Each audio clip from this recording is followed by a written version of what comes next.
Hi everyone, my name is Regis James, and today I'm going to be discussing with you leveraging AI literacy, governance, and data quality principles to minimize risk. So I'm presently an Associate Director of Data Science at Regeneron Pharmaceuticals, and I have a PhD in structural and computational biology and molecular biophysics. And I use some of those skills that I developed in that degree to build some AI tools that I'll be discussing today. I'm also the head of a data science and AI community of practice. We are at about 460 people company-wide as of today. And it's been around since, well, basically the entire 9 years I've been at the company. And I'm also a thought partner and AI recommendation engine architect and have been so since around 2008. So there are three overall chunks to this talk. First, we'll be talking about aligning on what AI is, and then we'll be discussing the need for AI-specific governance, and then governance within Magnetron AI, which is one of Regeneron's internal patent-pending AI tools that I worked with collaborators to build from scratch. So let's talk about ChatGPT. It's what people right now in Q4 of 2024 often think about when they hear about AI. So let's just get it out of the way. So what is it? Well, it's an AI chatbot. It's also a great use of large language model technology. So just to help contextualize everything mechanistically speaking, the autocomplete on your phone is basically a small language model because it's making recommendations of what words to put next in your stream of text in your sentences based on all the words that it knows that you've said before. And so a large language model is doing the same thing, but using all of the internet or a massive chunk of the internet. And because of this, it's a game changer. So how exactly does it work? Well, it uses what's called deep learning to recognize patterns in how humans have communicated online, and then it acts on those patterns to help you get done with a lot more things a lot more quickly. And so some of those things could include, as you already know, content generation, personal productivity, tutoring, creative writing, and the list goes on and on. But here's the thing, ChatGPT isn't the only AI out there. And so if we take a step back and think about what exactly we mean by AI, we can ask ourselves a question. Seems silly, but actually there's a point here. So what is a sandwich? We all think we know what a sandwich is, but opinions have varied. So most people will agree that this is a sandwich, and also this sub is a sandwich. But then let's start drifting into a kind of a weird direction. Is a hot dog a sandwich? It has some of the standard components, fits within the definition. What about a hamburger? Yes, we might agree that that's a sandwich, but now I'm about to get edgy. Is that a sandwich? It's called an open-faced sandwich. But if you just make it a little bit bigger and switch out some of the toppings, now you have a pizza. Is that a sandwich? An ice cream sandwich literally has sandwich in the name, and so does an Oreo, a sandwich cookie. So perspectives have also varied about AI and its evolution. So the truth is AI did not appear overnight. Similar to the way that smartphones have been around for a while, but they're just the latest iteration of something that was built a long time ago. 1876, Alexander Graham Bell, the telephone, and then similarly in terms of chatbots, the ELIZA chatbot was invented in 1967, which is older than most of the people in this room. So fun fact, you've already been relying on AI in your everyday life for years. So virtual assistants, we all know that's AI, right? But forecasting, so that's models of the future of meteorology. Media recommendations like Netflix or Spotify, generative AI, of course, we know that one. Matchmaking, Match.com, Bumble, eHarmony, Magnetron AI, which I'm going to be talking about a bit later, search engines, anomaly detection, image and visual recognition. And so with many of these AI technologies, a pattern often emerges. So what usually starts is there's a technological trigger, and then everyone and their mother gets excited all over the planet, and they're like, oh, wow, it can do every single thing. And then they realize, actually, it can't do the kitchen sink.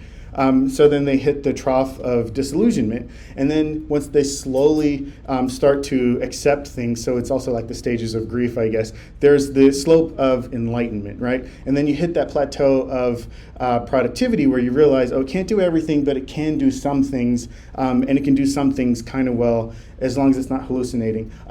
So we're at different points along this maturity curve, depending on the application and depending on who you ask.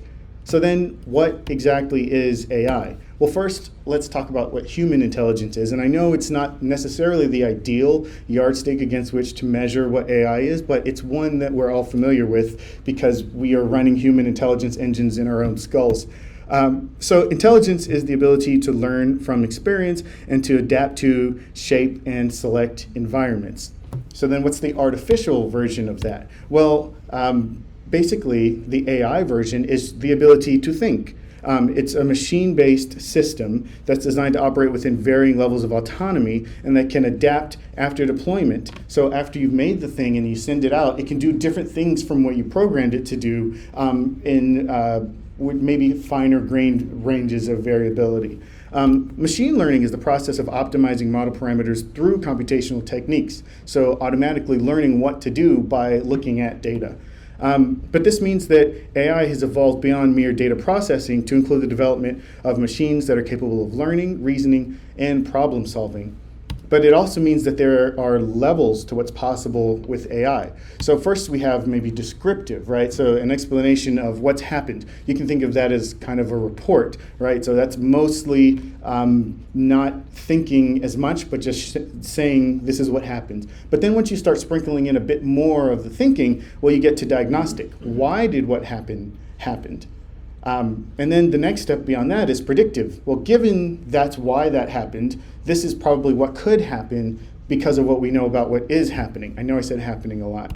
And then the next step is, well, because we think this is what's going to happen, this is what you should do. This is what you should make happen. So prescriptive or recommendations.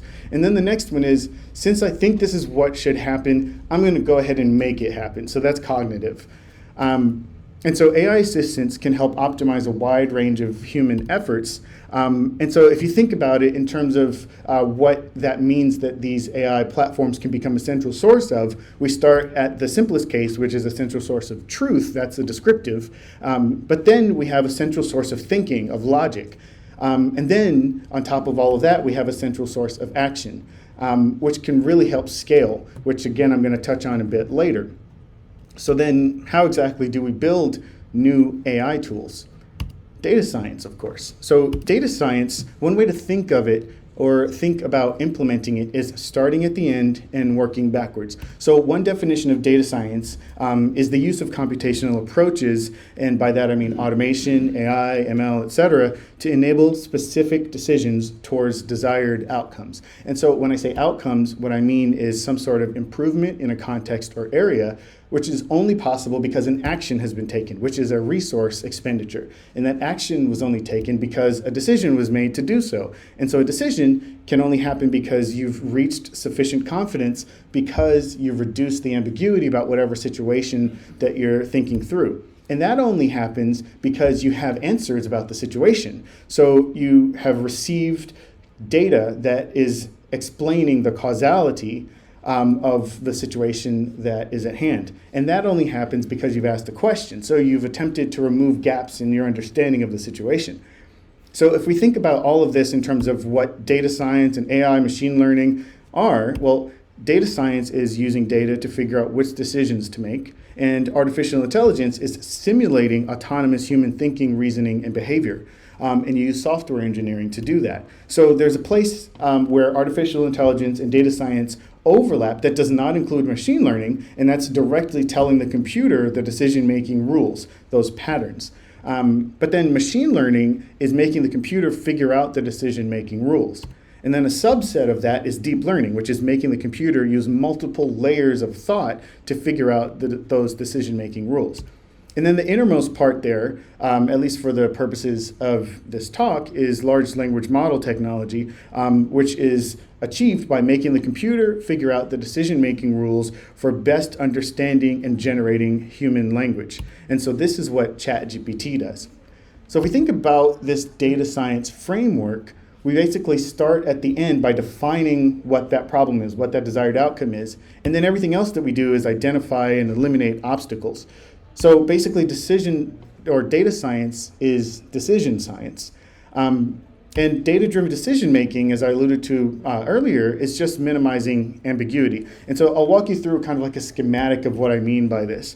So if you have a road, right, that splits, there's a fork in the road, there's two options that you can take, right? And you intend to take the option that is best for you, whatever that may mean, right? But if you don't know anything about either of the roads, you have a lot of ambiguity and not that much clarity.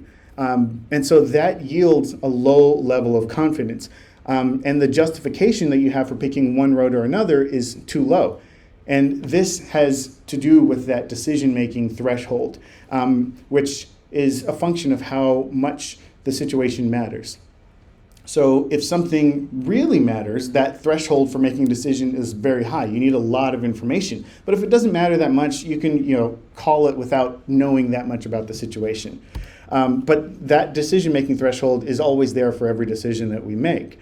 But if you find out that there's some sort of harm or hazard down the road of one of the forked roads, then it kind of reduces that ambiguity about what decision you should make. And so this is where our brains naturally develop confidence about potential outcome chances when we have this reduced ambiguity and increased clarity.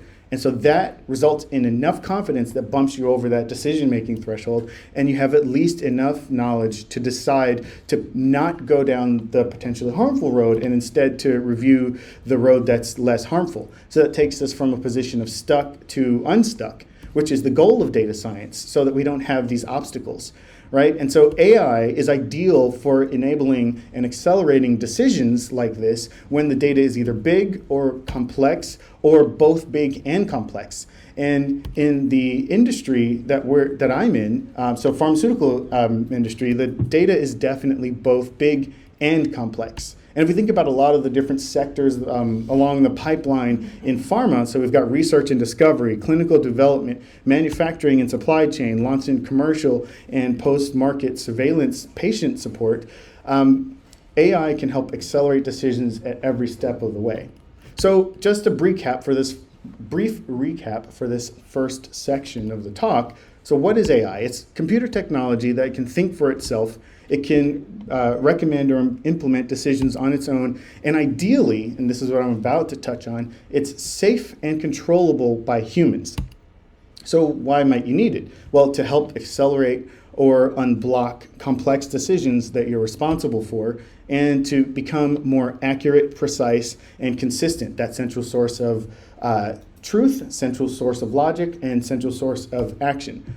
But are there possible challenges to this? Yes. And that depends on how good the AI is at thinking through decisions. So then if we think about what we mean by what makes an AI good enough, I've thrown up a couple movies that all touch on the safety or concerns about AI and how it can think. So there are thresholds and expectations that we can use for evaluating whether or not an AI is good enough. There are many different ways, but two of them here are thinking about the Turing test and human safety. So the Turing test is passed by an AI system when the decisions made by that AI are indistinguishable from those made by a real human. So one might argue that the modern implementation of the latest version of ChatGPT does pass the Turing test, because you might not always be able to tell if it's a human you're talking to or not, if it weren't for the interface that says this is ChatGPT around it. And now in terms of the human safety, oversight over decisions that are recommended or executed by the AI, that's absolutely required that humans be in charge of that as well. So then the key is that AI makes decisions that are autonomous, so on its own, they're intentional, so it knows what it's doing and it's doing it on purpose. They're reasonable, so it's logical, and they're also adaptable. So depending on the situation, it can behave differently. And then also safe, and most important, so last but definitely not least, it has to be harmless to humans. So if we take another step back and think about then how we make decisions on what is the right thing and what's not the right thing, we actually mentally model the universe. So if you think about it in terms of like, if you see someone flip a switch and then a light comes on, you think, okay, well, there's causality. I need to read this piece of paper that has a bunch of text on it. I can't read it right now. So it would be really good if there were more illumination so that now I can read the words. And it's bad right now because there's not enough illumination, so I can't read the text. So therefore, the good decision I should do is flip the switch. So we make the decision saying this is probably right to flip the switch, and it's probably wrong to not flip the switch. And so AI processes this kind of thing too, because it creates models of the universe and the mechanisms that exist within it. And so because either if you're using machine learning or if you're manually putting in the rules for its behavior, the better the data that is the basis of this model, the better the model and its corresponding decision recommendations. But how the AI is distinguishing between right and wrong is extremely important. And if an AI is making recommendations or decisions autonomously, then human oversight is mandatory. And this is what we mean by AI governance. And throughout the rest of this talk, I'm going to be indicating where AI governance is at play by this green gavel here. So what exactly is AI governance? Well, it's the frameworks, policies, and processes that are specifically designed to ensure ethical, accountable, and transparent development and deployment of AI systems. So the purposes of it are in terms of quality, transparency and stakeholder engagement, ethical development and fairness, accountability and compliance, and also risk management and security. So with this information, I'm going to move into the third chunk of the talk and discuss Magnetron AI, how I built it, and how I incorporated these different types of principles and purposes into building a 10x mentor matching AI platform that was safe and accurate and effective. So just to contextualize here what Magnetron was, there are three chunks that I'm going to go through here, or sub-chunks.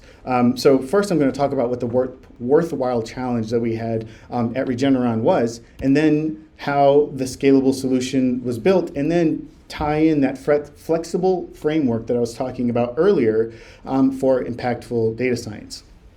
So at Regeneron and all the companies and other types of institutions that you work at, we all can stay ahead of the game by upholding an ongoing responsibility to help improve the lives of others. And we can do this by continuously focusing on evolving our people, our process, and our technology. And so some of the ways that we can some of the ways that we can invest in our people or our employees are providing growth opportunities, including things like mentorship, support of internal groups that facilitate networking, creating diversity opportunities, and enabling work-life balance. So at Regeneron, we had a challenge that was pretty difficult, but it was worth it. So our mentoring cohorts had grown substantially every single year, right? So in 2022, we had 126 applicants. And then 2023, last year, we had 345 applicants. And then this year, we had about 500 applicants in one of the many cohorts that we do. But if you multiply the number of mentor applicants by mentee applicants, each year that number got extremely ridiculous. So it went from 3,864 choices to, 20 times the number of possible choices this year. So if you scale the amount of time that it took to do manually in 2022, which was about half a month, well, that number gets pretty insane. So this year it would have taken 10.8 months, so about 11 months, way too long. So manual matchmaking across all of the submitted applications was impossible, and then just randomly pairing people together, just saying, oh, this is an application, that's an application, let's stick them together. Hopefully the mentor can help the mentee be better at the responsibilities that the company is paying them to do. if you just randomly stick people together, that'll disappoint everyone and make everyone frustrated. So the challenge was that we had too few resources, even with the growth that Regeneron was experiencing. The quantity of possible choices was far greater than the amount of resource that we had. So if done manually, it's irritating, or it would take too long to do right, and embarrassing or unsatisfying to participants if you do it quickly or randomly. So we needed a way to easily consider more people's request. Marvel alert, by the way. So, and scalably, so where 20% or 20 times the possibilities did not equal 20x of the time. So how could we quickly review the 84,000 possibilities and find everyone's best match in far less than a year? So what did we do? We implemented first an improvement on data quality. So I hadn't talked about this much, but if you want to make a scalable AI solution, you can't start with your shoelaces tied together.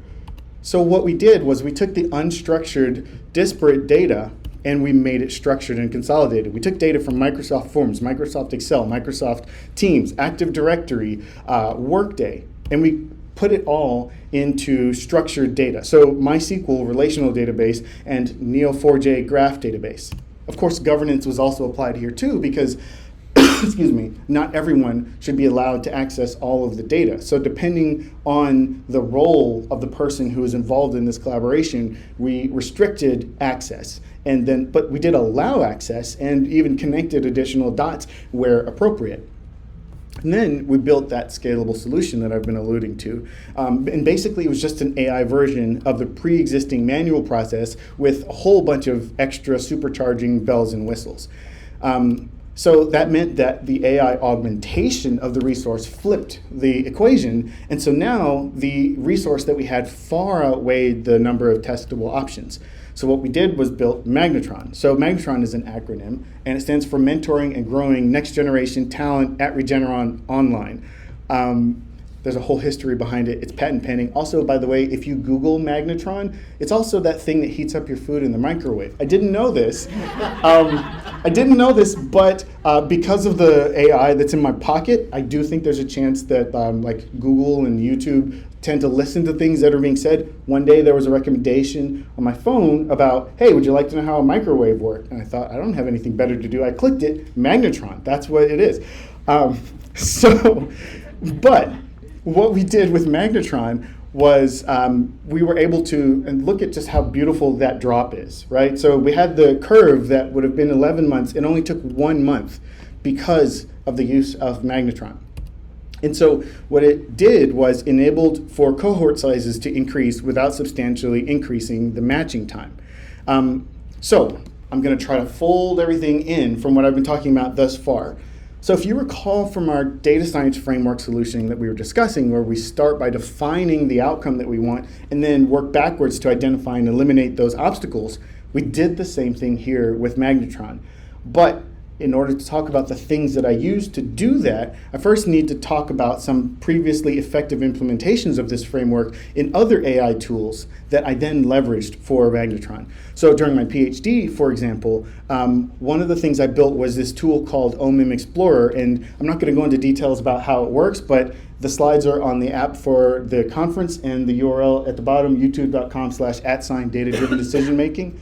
So @data-driven decision-making, you can see the talk that I gave about that and how that worked. But basically, the desired outcome was that genetic disease patients are given the most accurate diagnoses and treatments. So patients, you sequence their genome, you say, oh, this is a weird thing in your genome, that's a weird thing in your genome. You look at the symptoms. All right, this shouldn't be happening to your body, that shouldn't be happening to your body. Mix it all together, get a relevant diagnosis. So basically the decision, and I'm using the same graphic from earlier, there's a fork in the road, which road makes the most sense? So it's between diagnosis A and diagnosis B. And again, I won't go into the details here, but you can see it on YouTube. But some of the approaches and technologies that I used for removing these obstacles to an accurate diagnosis were ontologies, which are hierarchical vocabularies, and then embedding like annotations. So what I mean by embedding is a vectorial representation, so representing an object in terms of a series of numbers, and then annotations, so associating, saying this set of numbers is about you, that set of numbers is about you. So these are links between entities. So entities can be a person or a disease, and they're vectorial representations of the ontologies as numbers. And then semantic similarity. We all do semantic similarity all the time. An apple is like an orange because it's like a fruit, even though people say it's like comparing apples and oranges, that's not a thing. It is. You can compare it, right? They're fruits. They're edible. They're not poisonous most of the time. Snow White. Anyway, so semantic similarity, matching using ontological annotations. And then transitive prioritization. So this is Kevin Bacon stuff, right? Like guilt by association, and then saying, well, who's the closest to Kevin Bacon? Well, let's put that one up at the top. So transitive prioritization, rank by your intermediate associations that propagate. So that was during my PhD. Keep those in mind, right? And then so another one that I've done at Regeneron is a different desired outcome. So we want to target disease genes with the potentially most effective modality that we have at Regeneron for hitting genes so that we can treat disease. So I can represent everything, and I did, inside of this. It looks like a spider web, and it actually is represented this way in the database. But basically, the question is, which gene should we target? Because you can have gene-gene interactions, right? So the question, that fork in the road, is gene A or gene B, with the different hammer or the nail, the different types of tools that we have at Regeneron. So some of the approaches, again, I won't go into this, it's on YouTube, but some of the approaches that we use were knowledge graphs. So these interconnected spider webs of data. The Neo4j graph database. So that's a knowledge graph server. It holds that spider web. Cipher, which is the language used for querying that knowledge graph database. Okay, so then how did we apply all of these types of approaches to scale mentor matching? So in other words, how do we reduce this information via AI and evaluate all of the different possibilities? Well, the real question here, and this is really important if you're building any sort of AI solution, and then, of course, as you're building the solution, you need to keep in mind the governance. So the answer to which things should we govern is only possible if you can get the answer to what are we actually trying to do first. So the real question is, what outcome did Magnetron AI need to prioritize decision recommendations towards? Okay, well then here's that outcome. Employees that are in need of specific skills for doing their jobs and for advancing in their careers, they're matched with others who are best suited to help them develop those skills. So then that means the recommendation was the decision to match each mentee with the mentor that could best provide help. So that fork in the road decision is mentor A or mentor B. So if we take that framework from earlier, right, there's the desired end of the outcome and the action, and then the answer is minimum necessary data identified by working backwards from that desired outcome. And of course, the very first step is that question. What's the approach that's necessary for collecting that requisite data? Magnetron addresses all of these things. And it also builds that engine in the middle, because that's the most important part, converting the data into a recommendation, that central source of logic that I was alluding to earlier. So how exactly does Magnetron work? Again, I'm not going to go into all the details because there's a lot in the patent. It's like 86 pages now in our submission. But just suffice it to understand that we use R and Python in what we're doing. And at the highest level, there's two steps. Filter to what's relevant and eligible, and then sort by the best match, Kevin Bacon style, right? So the filtering part reuses some of those earlier AI approaches that I mentioned before. So knowledge graphs, Neo4j graph database for holding the knowledge graph, cipher query language for querying that graph database, hierarchies. And then the sort step uses annotation embedding, semantic similarity, transitive prioritization. And of course, governance is applied here too, because the AI is making decisions about what to recommend and what not to recommend. So at every step of the way, I built in place the ability for humans to govern how the AI is working, and I will get into that. But also, I democratized everything. So I used R, I used Python, and one approach to doing this is using, first building a knowledge base of all the definitions of the cohorts, applicant attributes, governance configurations, and language. I use large language models, Neo4j, MySQL, an API for programmatic association mining, these connections that dig into that knowledge base, and that is the recommendation engine that I was talking about earlier. And then building a user-friendly interface. I use Shiny for this, for working with the engine and explaining the reasoning behind recommendations. That's another really important part, right? You can have humans in control of how it works, but if it's black box to them, it doesn't matter that they have control if they don't understand what they're controlling. So the explainability is absolutely crucial. And of course, all of this is optimized in a way that allows the AI to do a bunch of things all at the same time and in the background. So using things called asynchrony and parallelization. And then I orchestrated all of this together with this design pattern. So the model view controller. So let's say there's someone named Kai, right, one of the people at our company. And of course, hopefully this is, I'm abstracting enough that you could apply to your different use cases at your own institutions. But let's say Kai opens up the view, right? And then Kai asks a question. The view automatically in the background makes a programmatic request through the API, which then hits the model that has all these technologies I talked about. Then that returns an answer through the API and then shows it nicely in the view, which makes it easier to separate and organize the application into distinct manageable components. It makes it easier to add and debug functionality to one component without having to dig through and modify the entire code base. And it also makes it better for collaborative and tandem programming because it minimizes the likelihood of code clashes. Again, we're trying to minimize risk, maximize impact. So at every single step of the way, in terms of this entire AI architecture, this is what I've kept in the forefront of my mind. And it also, as a result, makes future-proofing really easy. As of course you can imagine, there's governance applied at every step of the way too. Who's allowed to access the view? Who's allowed to access which cohort? Who's allowed to access which application that has been submitted? Who's allowed to make a request to the API? Who's allowed to ask a question of the database on the back end? All of this is implemented using the FAIR principles, which is an acronym for findable, accessible, interoperable, and reusable. Very important here, and it's the governance that I was just talking about. So, wrapping everything up, these are what the AI, the Magnetron AI's current user stories are. So a designer can go in and create the cohort. They have full control over adjusting the configuration of that cohort. And then once they create the cohort, the timeline begins because they decide when the application window or period begins and when it ends. And within that period, people can apply to be a mentor or mentee. So they can submit their applications, and then they, because of the governance controls that are present, they can go in and edit their answers at any point throughout the application period. And so Magnetron automatically sends a notification to the approver and says, hey, there have been applications that have been received, and the approver at Regeneron, at least, is someone in HR. They may have additional records. Everyone at Regeneron is great, so there's really no role for them.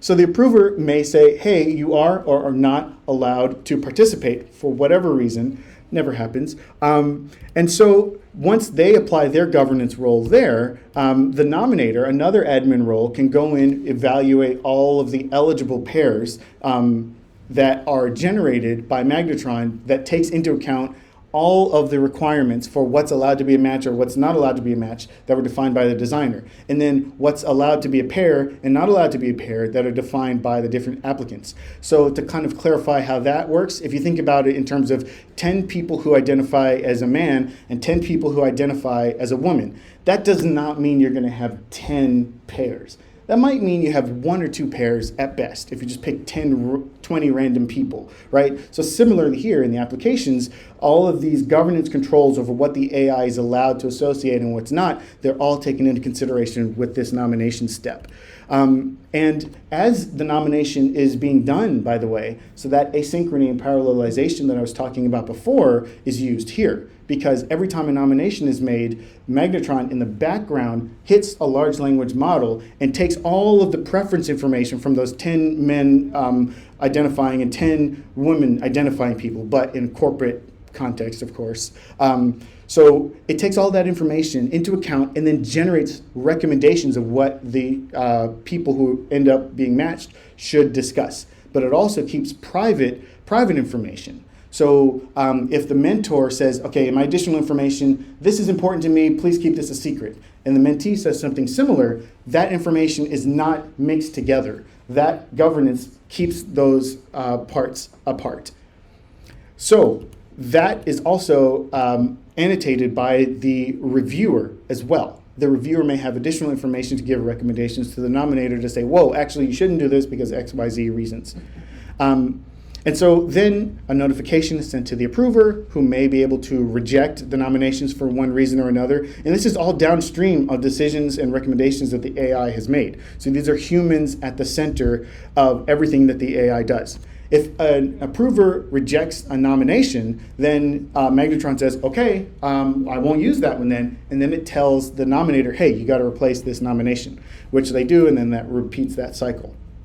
But if an approver approves, then Magnetron automatically sends a notification to the mentee applicant. So the mentee, who typically has less advantage than the mentor, has the ability to make the decision on how pairs should proceed.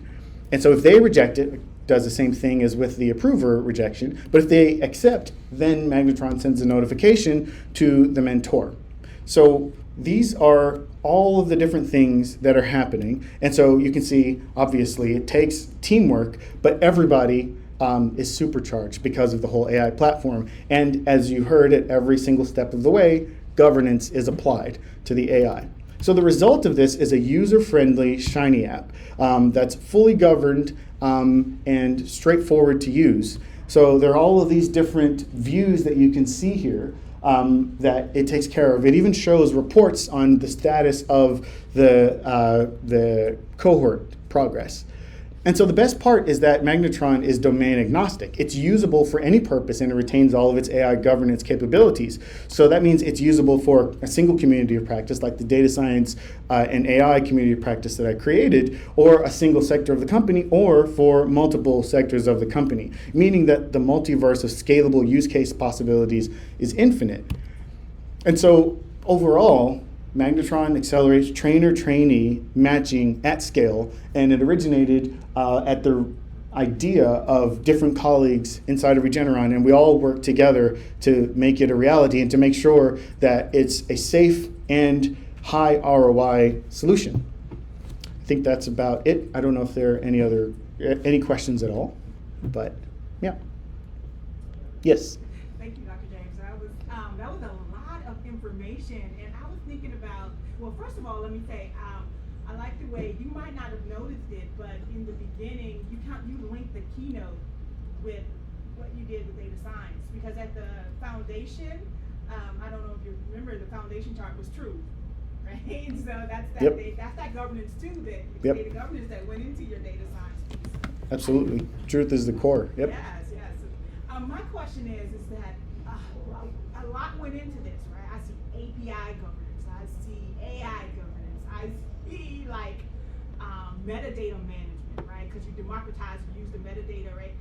So when you were compiling all of this information, was it a matter of you making these decisions, or were there a council, or, could be all these different aspects of governance had to be interplayed to make sure this product was of good governance, right? Yeah, absolutely. So there was primarily a team of 3 people. So I wrote all the code for this, and I was working on the strategy with Jordan and Jennifer on line 3 here. So when we were thinking about the governance steps, and so wait, let me make sure I recap the question. So you were saying how were the governance solutions arrived at, because there's so much that was done, right? That's what you're asking. Yeah, what kind of team went into making the decision? All those aspects. Yeah. Okay. So what kind of team went into making the decisions for all the different governance aspects? So it was the 3 of us that were thinking about where governance. Well, it was primarily me that was thinking about where governance steps should be, but who can do what is something that is defined at the early stage here. In every single cohort, the designer is the one who is able to say who can do what. So there are a bunch of different roles and steps throughout the process, but I made it so that the designer can decide on the governance. So there is a governance step, a bunch of different kinds of governances that exist, but who is allowed what governance power, that's actually something I built into the platform too, so that the designer can delegate those governance powers. So it's kind of like I made a meta decision that governance should exist, but how it's doled out, that actually I built into the platform so that I actually am not making that decision, the user is making that decision. Yeah. Yes? I have a question about implications of this to AI literacy within your organization. So I'm assuming that you have got other data scientists who are working in with you, and the purpose of this is for you to teach them how to do a better job at data science project using the principles that you have created. Have you started to apply that at Regeneron? Yeah. So this is, you're not a plant, but it almost seems like you're a plant here. So you asked what kinds of steps have been made to teach the other data scientists in Regeneron about these types of AI governance and data science approaches, right? So the RADS group, Regeneron Analysts and Data Scientists group that I made back in 2016, and it actually developed organically. People started asking me for access to the AI development platform, Data Science Posit, things like that. They started asking me for access, so I started giving them access, but I was bringing people together. So we meet every other Friday, and I focus on a different data scientist. It's basically like a talk show. I'm like a data science Oprah at Regeneron. So I just recorded our 49th video, where I focus on a different data scientist, and I coach them at the beginning. So we prep 1 to 3 hours before each meeting, and then I get them to flip, because everyone likes talking about the nuance and the scenic route of what they've done. But I always get them to flip it to say, what's the decision that you're trying to make? Because every tool is completely useless if at the end of the day, once you use it, you're no better off than before you used it. So I always get them to flip it to that. And then I'm basically like preaching the gospel of data-driven decision making and scalable AI platform development. So we've got those videos. I'm also planning to make a large language model powered like a chat bot almost that can leverage the transcripts that I've extracted from the video recordings. So that's one thing I'm doing. But the other thing is here, so I put community of practice. So I've also used Magnetron to do mentor matching for data scientists at the company, so that data scientists who are seeking certain skills, because not all data scientists are seeking the same skills, they can put in what their needs are, and then the providers, the mentors, also can provide what they can offer. And so I was able to use Magnetron to accelerate the data science development. So we have a bunch of different efforts that I've been doing. I hope that answers the question. Yeah, so the related question is this a bottoms-up effort? Is the community grew from like the way it organically?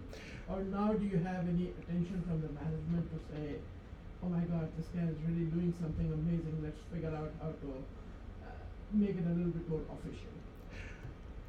Good question. It began organically, but I'm regularly in conversations with vice presidents at Regeneron who are really focusing on optimizing our data strategy, our data science strategy, AI, all of these different types of things, and leveraging the resources that we already have. So it's starting to hit an inflection point. It's already federated across the whole company. All of the sectors of the company that we have are represented in the data science community of practice, but there are more efforts that are beginning, and people are kind of reaching out to me to accelerate this.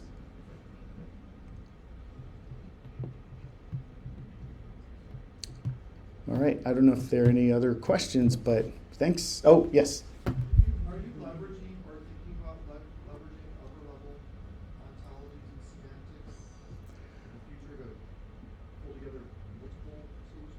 So when you say upper level, do you mean like the ones that are hosted on OBO Foundry, for example? They have like at least 100 ontologies. Is that what you mean, pre-existing ontologies, or? Existing or created, just like the idea that semantic metadata governance around the whole thing, so yeah. that all of the inputs and outputs are consistent for both machines and humans. I'm not exactly sure how that would play into here. I mean, I would be open to it, but what I have done for, maybe you're getting at reusability. One of the features that I built into Magnetron is there's actually I didn't go into any of the details of how the algorithm works, but basically people are represented as these vectors, these embedding like types of sets of numbers. And those numbers are for different attributes that are of importance. So like if you're going to like a fishing mentorship cohort, some might be like putting the worm on the hook, others might be like casting your line, right? Those things are what are defined at the very beginning by the designer. And so every time a designer either makes or selects a goal, that goes into a globally shareable library. So anyone who makes a new cohort in the future, they don't have to do it alone. They don't have to invent all of the topics that define the context in which matching occurs. They can just rely on the previously crowdsourced topics. Now, it could be possible to build an ontology on top of that because these are essentially terminal nodes in an ontology. So that could work. So that's something that could be considered. Or higher level, if I can pick from it and get the same attributes and consistent definitions across multiple models, great. But governance around those definitions and metadata attributes of those objects across multiple. Right, yes. So presently, governance is only at the level of the person that created the goal, but other people can use those. But yes, that could be something that's considered. And actually, I should mention that the reason why that's super important is because people, when they pick cohorts, can make useless topics. And then now you have, it's not garbage in, garbage out, but the context itself is suboptimal. So, or you could like match people on the basis of whether or not they like red and blue. That's not important. It's more important that they be matched on the basis of the things that are differentiating between people. So you can see who's a good match and who's a bad match. All right, well, thank you, everyone. Thank you.